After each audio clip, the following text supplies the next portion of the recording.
সুখ, দুঃখ এবং শক্তি, এই তিন হলো এই সংসারের ত্রিদেবের মতো।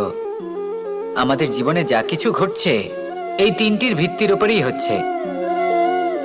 আসলে এই সংসারের একটা নিয়ম আছে, যখনই আপনি কিছু লাভ করেন এই সংসার আপনার পরীক্ষা নেয়। এটা জানার জন্য আপনার পরীক্ষা নেয় যে আপনি যা কিছুই লাভ করেছেন আপনি কি আদৌ সেটার যোগ্য কিনা। ঠিক সেইভাবেই এই সুখ, দুঃখ এবং শক্তি আপনার পরীক্ষা নিয়ে থাকে।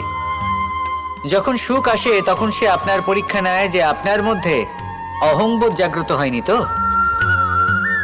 যদি অহংবোধ চলে আসে তাহলে সুখ সেখানেই সঙ্গ ত্যাগ করে।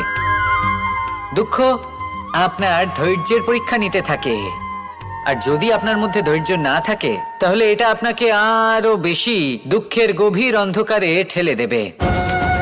সেখানে শক্তি